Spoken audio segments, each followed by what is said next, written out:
Hey everyone, welcome to this podcast called Ken Reads, where I can read out your letter that you've shared with me in the hopes that I can better help you understand what the F just happened between you and the last partner you were dating, whether it was in a relationship or a situationship. I look at these experiences from the lens of attachment theory. I don't just come up with thought terminating cliches like, they're just not that into you, or if they wanted to, they would. While some of those phrases might have their benefit in other dynamics, I try and look at this from the lens of, is there perhaps an insecure attachment issue that's at play in these particular dynamics? And though I am an Australian counsellor, I am not someone who is going to be responding to these letters as if I was with a client. I'm here to provide validation, yes, but I can't provide any diagnoses on these. So even if, a lot of people might understandably hear this and be like, well, that sounds like a narcissist. At best, I'll probably say, sounds a bit narky. I probably won't go any further than that out of respect to my ethical boundaries in regards to what I can and can't do. If you find this of benefit to you, fantastic. That's what I want. And if you want to submit your letter, you're very welcome to, once there is obviously availability per month. And I'll happily read out and share my own 2 cents as to what I think has gone on in your dating experience to offer you a sense of validation for what you've been through, and also to give other people listening a chance to feel like maybe this relates to what they've also experienced as part of collective healing. So with that all out of the way, let's dive in to the latest letter.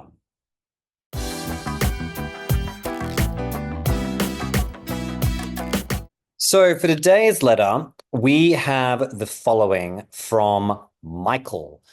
Michael writes, "Good day.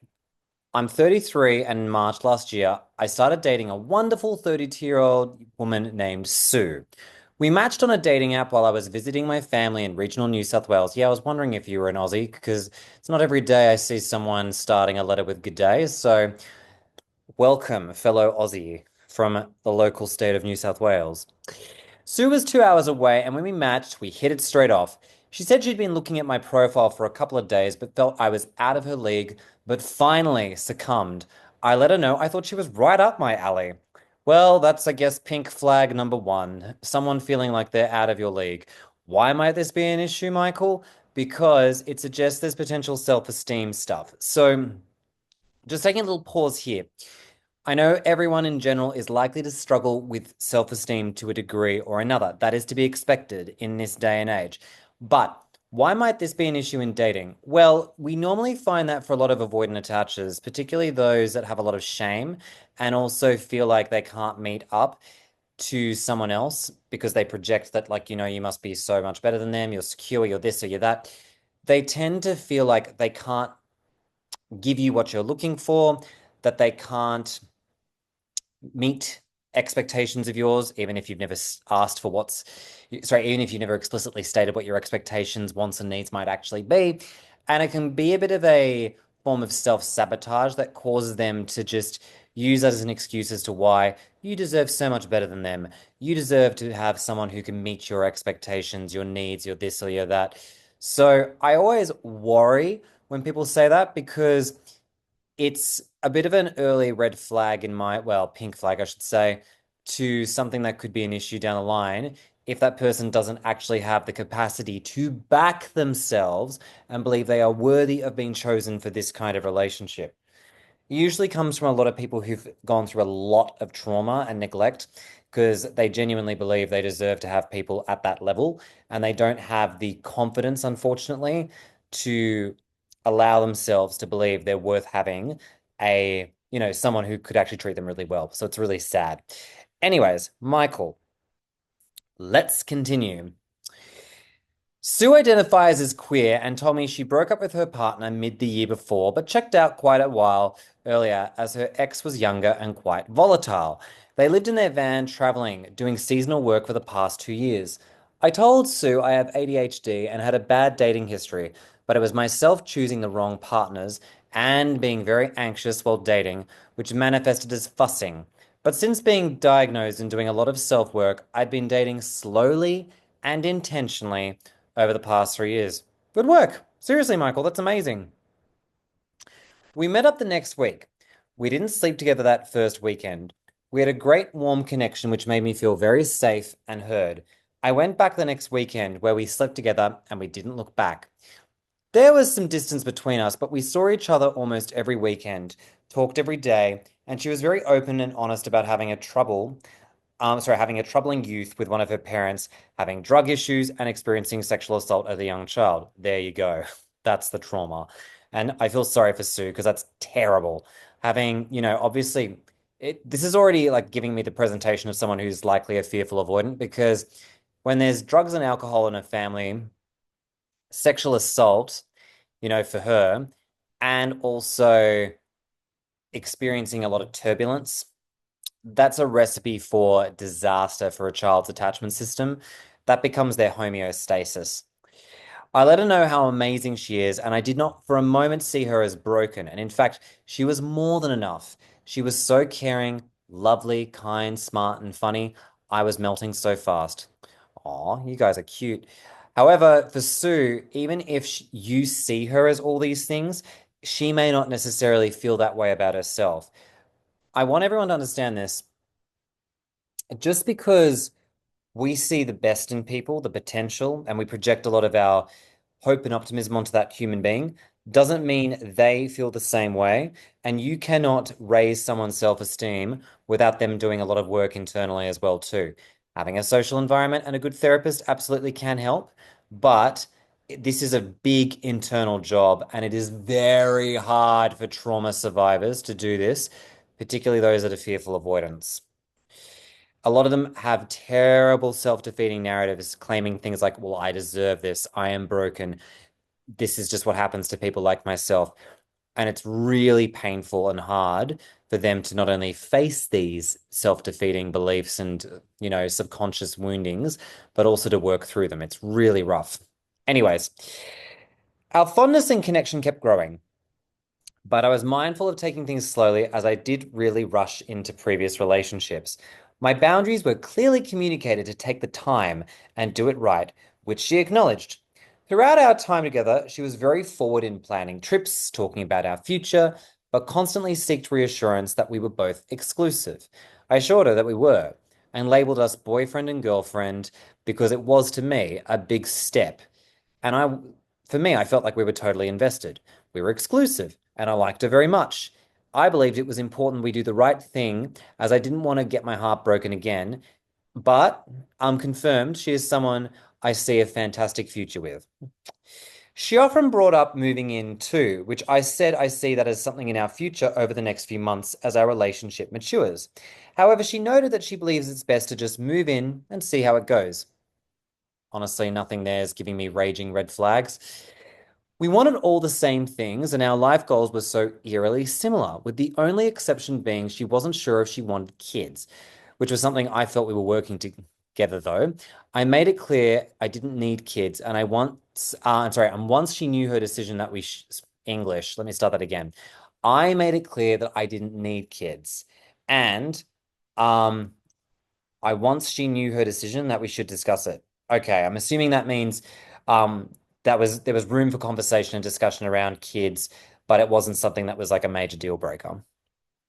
We had weekends away. We spent so much quality time together. Everything just felt so calm, intentional, easy. There was not a moment of anxiety for me. The only flag I noticed during our time together was her lack of self-esteem. Wow. God, I got that right off the bat, didn't I? You noticed that was her lack of self-esteem. Oh man, I should be a prophet. Oh wait, I am. Uh yeah, that is a flag. Again, it's not necessarily like every now and then someone being a little bit self-deprecating doesn't bother me, but if someone's going to keep putting themselves down and also telling you how much they think they're a piece of shit and you deserve better, beware because that is usually a sign that this person's going to find a way to sabotage a relationship, and not just romantic relationships too. Anyways, I noticed that her lack of self-esteem was a flag. She was also using a lot of marijuana. Every night she was getting very high. She was open about her past and would catch herself as not being this open with other people and would even share a bottle or a toothbrush with me that she said she would never usually do. And she'd leave me alone at her house and stated several times she trusted me and is comfortable with me much more than anyone else she has ever before. I think this is all genuine. This is sounding like it's very genuine. That marijuana use is probably to manage a lot of her own trauma because it sounds like it was bloody intense for her. Like, it sounds to me like that's a huge coping mechanism for her. She introduced me to her friends locally, but noted she only had a few close friends scattered around the country. So Sue is a New South Wales girl, right? And she's telling you she's got close friends scattered around the country. That kind of implies to me that she doesn't really have anyone close to home, and things are quite a case of spreading herself quite thin with lots of people who she may not actually have a lot of depth with. She even talked about being quite jealous over me. Interesting. I was quite smitten when she noted that actually climaxing during sex was not something she's used to, as she was just never comfortable and wasn't normally such a sexual person. Makes sense. Survivors of sexual assault usually may have understandable resistances and also a lot of anxiety, trauma, obviously, and may not feel at all comfortable during sex. It can go one of two ways. It can be very hyper or hypo, but yes, that's, I think, a very justified and understandable thing to say. She wasn't shy about wanting to explore with me and talked about our wants and desires. Early in August was our last weekend together. We were in the car going on a trip to Lightning Ridge, and during the ride, out of nowhere, she said she didn't want kids. I cried and said I thought this was the case. I regrettably pushed her away and fell asleep. It sucked. But when I woke up, I leant against her and told her I'd been thinking about it and already accepted she would not want children. But I knew she was more than enough, and I feel my family and friends already more than enough would be. Sorry, I knew that my friends and family could already fill my cup. I want to take a moment here to say that is a bit of an interesting thing where she just blurts that out because that's a very it sounds to me like for her, she's probably starting to dread budding commitment. And it's funny because you've obviously had this conversation together. It sounds like she initially was pretty clear about not wanting kids, and you were sort of saying, I'm umming and ahhing, but I would like kids. And it seems as though for you, this has been a bit of a sad moment for you because it sounds like, on one hand, your heart has been set on having children. But when she said this, it obviously was a bit of a, you know, a gut punch. And it does seem like a bit of an abrupt thing to sort of say out of nowhere. Like to me, I'm sort of like, well, didn't we already know this? So I'm beginning to wonder if this is one of her early deactivating signs, is that she's starting to freak out a bit about the budding intimacy. That night, we were browsing Opal Jewelers and we picked a necklace that I bought for her. Then I told her, I love you, Sue, and I'm all in. I let her know that I said it as I wanted it to and it felt right. But I know she cares and I hope she will reciprocate when she's ready. We had a fabulous night out, chatting, and went swimming, and then slept together. The next day, we arrived at her house when I was due to head home for work the next morning. But she asked me to stay another night with her, where we ordered food, talked, and felt really connected. Something tells me this is about to take a turn for the worse. Then she went silent and distant for a few days. Yep. And she said she was busy and becoming quite ill with the flu. She's shutting down. I respected her space as everything felt good until she sent me a snap asking if she can call me. As soon as I heard that, I just knew it was done. Wow.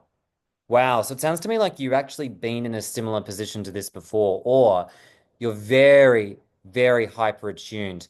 Michael, this is, I was going to say, like, that's a very scary thing to feel. But for you to have recognized that, regardless of your dating history, that suggests to me that you're very, very hyper aware of what was going on with that distance between you and Sue. I'm so sorry because it seems like that trip to Lightning Ridge was just amazing. You know, you getting her that opal jewelry, telling her how much you love her, like that's, a lot of love making. And it just seems to me like this is definitely quite a scary shift that's starting to happen as soon as you got back from your holiday, which unfortunately is very consistent for a lot of people who've gone through this. Uh, Sue broke it off by saying, I needed someone who could give all could give them all and what I need, and that she was in a very bad emotional place, and that she wanted to work on herself alone for a while and grow. It's fucking terrible. I understand where that's coming from because obviously she doesn't feel like she's good enough. And she's definitely on the more dismissive leaning end of the fearful avoidance. I'm not sensing any major signs of ROCD. I'm sure she has it, but I'm not sensing that giant flip-flop sort of stuff. Just a real bad case of I can't give you what you're looking for. So it suggests to me that she's hardcore on the dismissive side of the fence. She might actually be a dismissive avoidant for all we know, but I'm definitely sensing here, there's a lot of hopelessness about not being able to give you what you're looking for. She suddenly was planning to move to WA, Western Australia, across the country for fly in, fly out work, which took me by surprise after how often she was the one asking about moving in together. However, she often wanted to be friends, which she said she hadn't done with an ex before, and that we might reconnect in the future. When I offered her space, declared our wait, she declined the offer. Then, later, she asked me how my day was. I was in tears, so said I have to go, as my day had obviously become pretty awful. I didn't hear from her for a fortnight until our birthday, which falls on the same day, August 27th. Wow, that's traumatic. Can I also take a moment here to say it's not unusual for a lot of people to have these sort of strange coincidences when they're dating avoidance like this. Like, I know some people have dated people with the same name, had the same birthday or birthday month. And I mean, it can add to the allure, the chemistry, the twin flame feelings, if you will, of these experiences. And I mean, it can just make it feel like such an awful gut punch when you're left with the vestiges of this spiritual and mystical experience, and you're not able for a while to enjoy some of these things like your birthday. But yeah, that's nuts that you both share the same birthday. She reached out and wished me a happy birthday, but said my communicate was whoa. She wished so she wished Michael a happy birthday. Get this. But then she says to Michael, "Your communication was poor." And I obviously struggle to talk about things I'm emotionally invested in. Okay, so I'm assuming what's said here is, um, so she's criticizing you for poor communication, which I find deeply ironic and also a lot of projection. And then you say, and I obviously struggle to talk about things I'm emotionally invested in. I'm assuming she's saying that because it sounds to me like, Michael, you were pretty upfront and clear about your emotions. So it sounds to me like she's projecting a lot of this stuff. I have to say, I'm definitely going to go with dismissive leaning, fearful avoidant, because I feel like, what is she expecting you to do? Fucking mind read? I told her I didn't feel it was right for someone to reach out after they had dumped by someone who was asking for space. I agree with you. We talked, and she opened up about how she was low and struggling at work, and didn't even mention the flowers I'd got delivered till I asked after a very long chat. Wow, God. Yeah, she's very much FA, I'd say. We had like contact from there, but it was very sexualized and fun for someone who said they were overwhelmed with life and work. She raved about our sex, but said she can't as she wouldn't melt, as she would quote unquote melt into me again if we ever got physical. However, I'd gotten a job up north and was moving in mid-September. When I mentioned I was passing through her town, she said I should stay the night. She felt really cold and emotionally distant that night, but was super flirty and was asking who I was seeing if I was dating. Okay, this is definitely landing in fearful avoidant territory. Like, I can see the jealousy here, where it's sort of like, well, she wants to have her cake and eat it too by keeping you around. She gets to bitch about how your communication's poor, but the minute you potentially go off and want to be with someone new, she's getting very sexual. Like, I mean, it's just like, no, you don't get to do that. That's abusive. I had been on a date, but didn't feel right about it and realized it wasn't for me. The date went nowhere, but I admit I didn't tell her. She told me she didn't have time, but talked about being on dating apps since last month and some weird conversations with matches. That night, we slept together, but I stopped halfway through and told her that I couldn't as she broke my heart. Good on you. Seriously, Michael, I'm really impressed with how you're navigating this. A couple of days later, when I arrived in the new town, we were talking and I let her know I was down, but she told me to remain the kind person I am, that I deserve someone amazing, and I shouldn't be hard on myself, as it is a case of the wrong place and the wrong time. Oh, fuck off. That whole thing of like right person, wrong time, fuck off. That's such bullshit rationalizing. She's just afraid to actually invest in you, and she's coming up with crappy excuses as to why this can't work. She then added, she'll always be my biggest fan. I have two things to say to this. Screw you, Sue. But also, I think a lot of these avoidant attachers genuinely are pining for these people. You know, when I did that, I don't know if any of you watched that video I did about how avoidants are obsessed with the exes they discard. They absolutely are. Even if they have like moments of disgust or they shut down, we have to remember that disgust is the opposite. Well, I don't want to say the direct opposite, but it's sort of sitting on the same coin as obsession.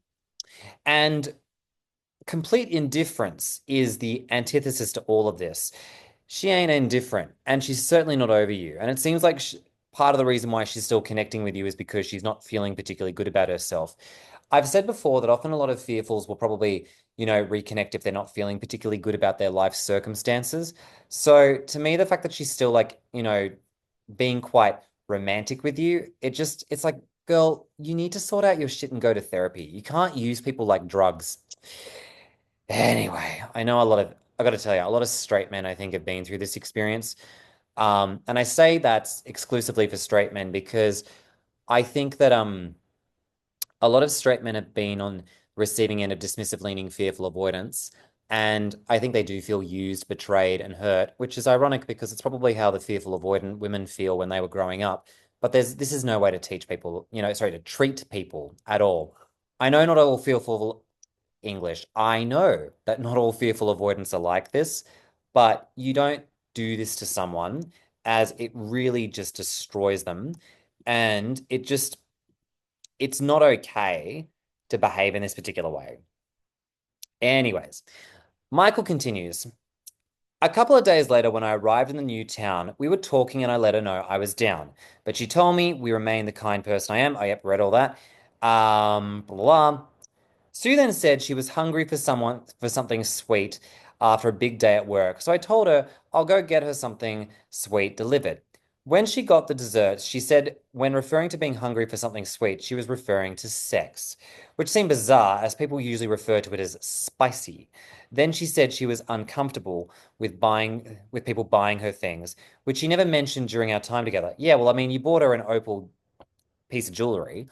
And now she's coming out saying, well, I don't like the fact that, people buy me stuff. It's like, well, where was that information back then? I mean, you've been very generous on her. You're now continuing to buy stuff. I got to be honest, this is where I'm now going to say, Michael, I know, look, I think you're handling this for the most part pretty well, but the fact that you're continuing now to invest in someone who's doing this to you, we are now into some serious fawning territory. And I think also, again, she's being very emotionally manipulative and using you for her benefit. And also, she's expecting you to still read her mind. Like, I feel like if she wanted to just say, can we have sex? She wasn't very explicit about it. I couldn't sleep that night as the question of her dating apps was really pressing me. Sorry, let me start that again. I couldn't sleep that night as the question of her dating apps was really pressing me from several days before. I knew she'd gotten on them straight after we broke up, but hadn't dug further. However, I couldn't fight the urge and I looked her up. I found her profile saying she was wanting casual sex, but open to something serious and wanted to explore. Sorry, she doesn't say casual sex, she just says casual. That was a Freudian slip on my part. She's looking for something casual. But the real kicker was her bio, noting her ultimate attraction was kindness is hot. This particularly hurt, as I didn't shy away from being kind, and it was also something that was my mantra. It was on my dating profile when we matched. I had explicitly written kindness is hot. It's on my socials, and I sign off every radio show I present with that phrase. I'm pretty vocal about living by it. Wow. Fuck Sue. Seriously, no, that is so not okay. This is a great example of how when avoidants look like they're moving on and they still have like physical possessions of their exes, the letters, the notes, the, collection of all the you know, memories from their ex and they do this sort of shit, it's like they're truly not moving on either. It looks like they are because of when they go into the freeze and the way they behave quite erratically post breakup, post discard. But really, to say that, I'm like, Michael, like, that is a slap in the fucking face. I'm so sorry you had that. That's terrible. It's like, that's your fucking phrase. Why is she using that? Oh, God. This is, ugh. Yuck, yuck, yuck, yuck, yuck. Afterwards, I sent her a snap saying we should part ways as she's looking for the very ideal by which I try to live my life, but in someone else. I'm proud of you for doing that because that is, I think, the appropriate response to have made. It probably should have been made a bit earlier, but if this is your first time doing the rodeo of this, I'm not about to be too harsh on you. I also felt that this really fucking hurt. Yeah, I agree. She said sorry. I feel that way as it is just really sorry. She said sorry. I feel that way. As whoa, sorry. Let me repeat that because this is a very invalidating apology. She said, I'm sorry you feel that way, as it is really just a compliment, but she'd remove it from her apps. She added she had no time for dating, but she is very lonely, and it is what it is. She asked we don't communicate for a while. Okay, so great. So you're declaring that we should part ways. She feels like a bad person because of what she did, which is arguably pretty impactful. And I feel like she's trying to downplay it now by like unilaterally ending things on her terms. Like you went to her being like, I think we should part ways because this has really hurt me. I don't think it was her intention to hurt you, but she clearly didn't like feeling like a bad person when you pointed it out. And I think that as a consequence, she then tried to end everything on her terms, even though you're the one trying to initiate it. I've seen avoidants who are dismissive leaning do this, where they'll try and stop things when they're made to feel like a bad person because they can't handle it and they feel defective. And it's their way of trying to take control of the situation. To be honest, it's a bloody childish move because they're trying to banish you essentially from feeling their feelings. Anyways, after this, I really spiraled and got pretty down. I kept checking her socials, and a week later, at the very beginning of October, I noticed she'd started hanging out with an Argentinian backpacker passing through the remote town where she lived. He was posting photos to his story with her, and the next weekend she went on a trip away with him to a pretty romantic getaway. So I reached out once more, and as all contact was, sorry, so I reached out once more as all contact was initiated by me, and was confused as she didn't want or have time to date, but had time for him. I made no mention of the guy, but asked what had happened with us, as none of her words seemed to align with her actions. Typical. Sue said she's tired and it's late. We'll talk about it tomorrow. I'll fuck off. When I tried to pick it up the next day, Sue said communication with me is too difficult and bid me goodbye. Oh, bitch, please. So she's gone back to projecting about how communication's too hard with you. I feel like this is more projection of her own communication deficits than anything to do with you. Thus, I let her know I'll disappear off socials for a couple of weeks and said, I do really care for you and I want you to know you're a wonderful person, that you're more than enough and I hope you're okay. She then said it's best, well, let me just try and read this. She then said it's best we keep up no contact for a while longer and to try not to overthink it. God, I hate it when avoidants say don't overthink it. It's like, guys, you overthink it. Don't project that shit onto us. So I unfollowed her and deactivated my socials. In late October, I succumbed to reactivating my socials and I tried to read her Instagram, but she declined it immediately. I tried again, same story. Over the next few weeks, he was posting loved up stories of the both of them, still wearing the necklace I got her in each photo. That just goes back to what I said earlier, right? Holding on to the physical knickknacks and memorabilia of previous exes. Like, ugh. And also, not fair for the Argentinian backpacker, too. If he wants a proper relationship with her, she's still got that, a lot of those physical reminders of you, Michael, which means that she's not investing properly in this new guy either. Her style had changed from being a tomboy to suddenly really femme. I didn't even know she owned a dress. There were pictures of them naked kissing, one's showing off her hickey, with background songs about falling in love. Wow.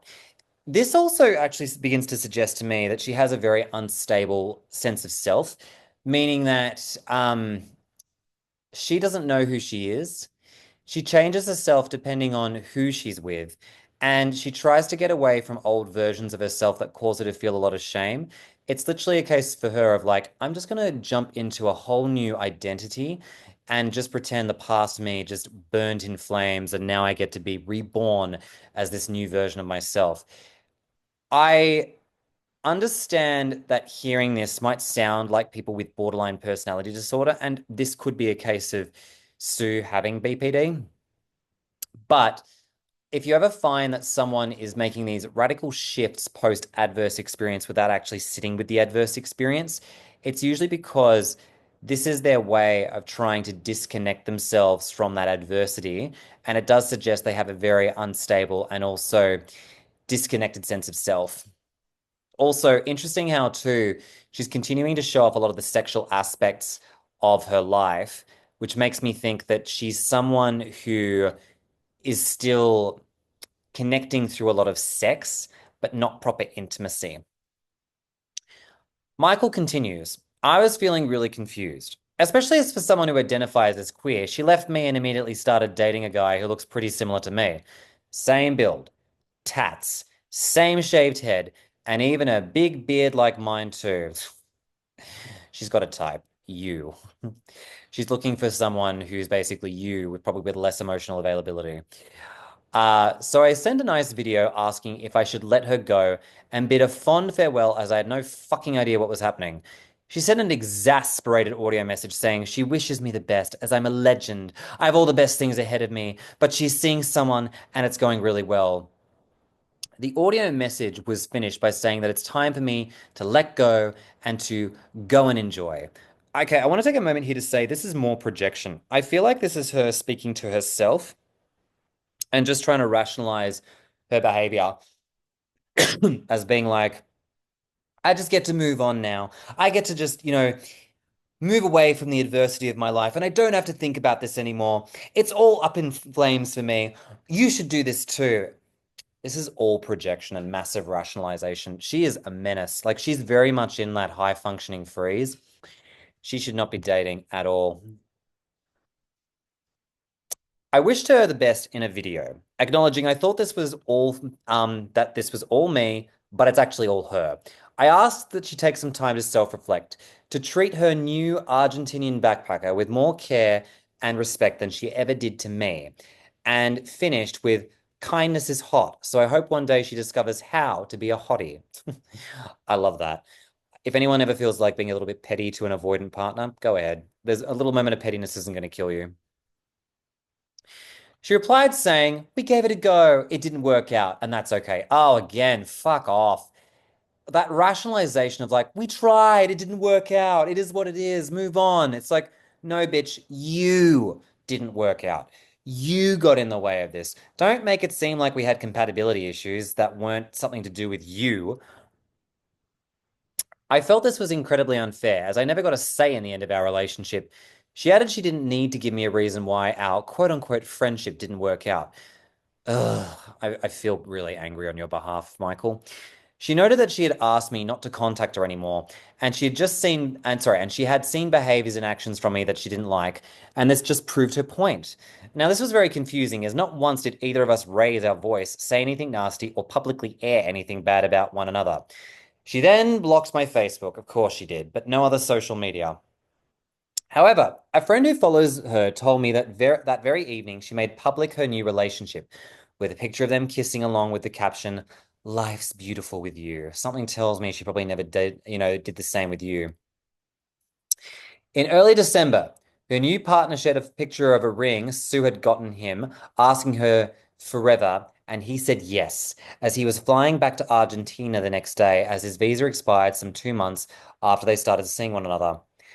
A fortnight later, I texted her wishing her the best, but asking could I have my stuff back. Some very expensive RM, Williams, rugbies, and the like. And I got no reply, nor my stuff. Classic. Ugh, I hate it when that happens. Especially because you often have to go to like extreme measures to try and get your bloody stuff back if that happens. Anyways, then came last week in early January.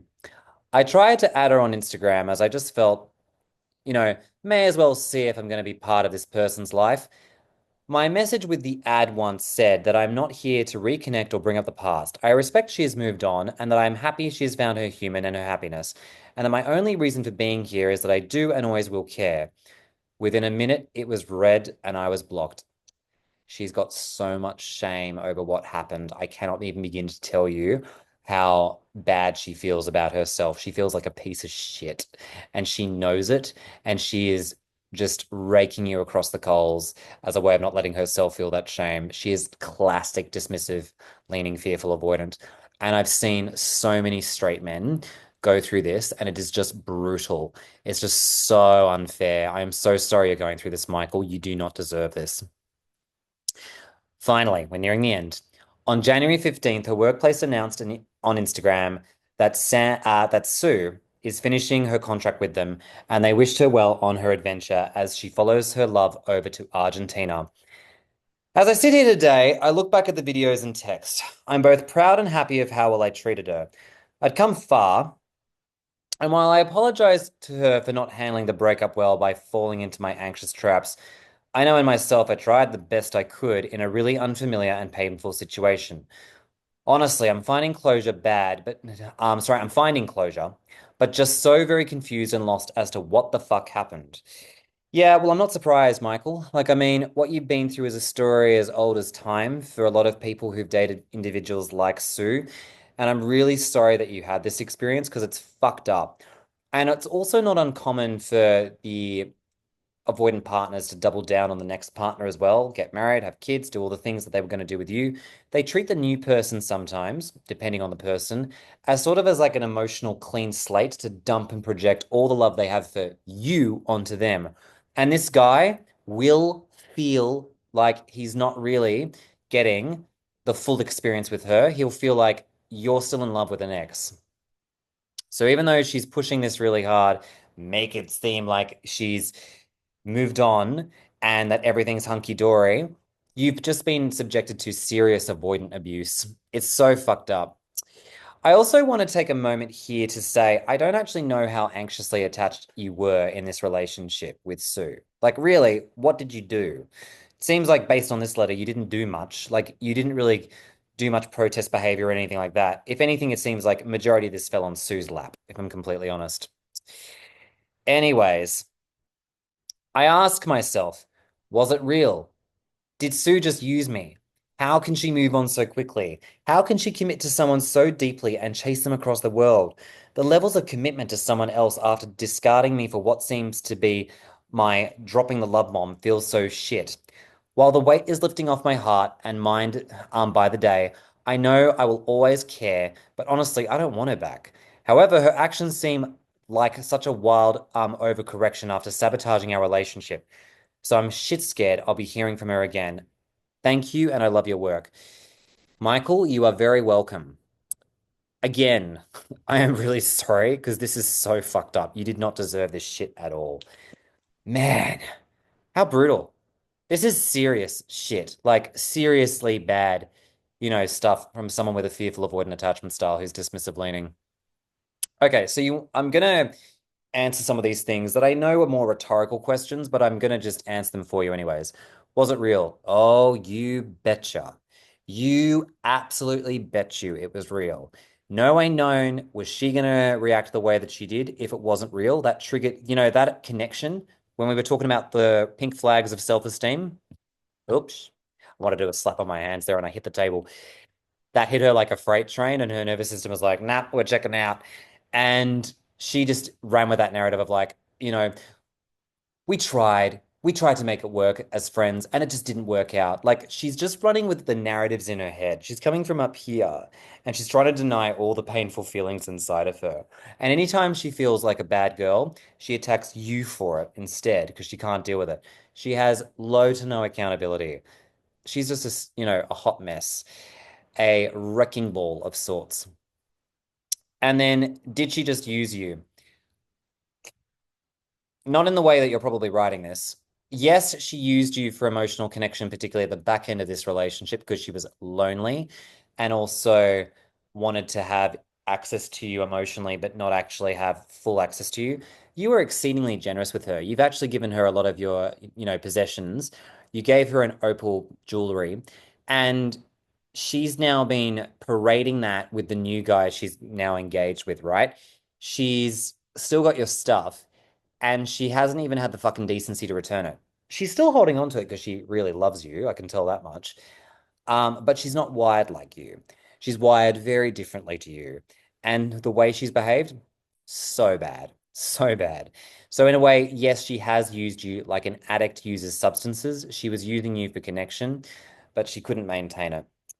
How can she move on so quickly and commit to someone so deeply and chase them across the world? Well, there's many answers to that. One, because even though what she had with you was very real, the next guy, frankly, is probably, like I said, a bit of a clean canvas to just project and dump all of his stuff. Also, just to bear in mind, if you're dating someone who's a backpacker and they're in that phase of life where, let's say, they're young, they're not particularly eager to have like a full invested relationship with someone intimately.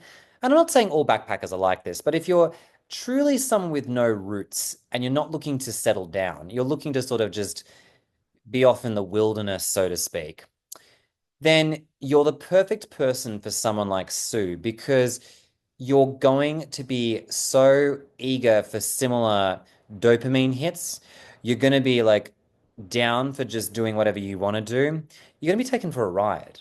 And as you can tell, it seems like Sue is the one wearing the pants in that relationship.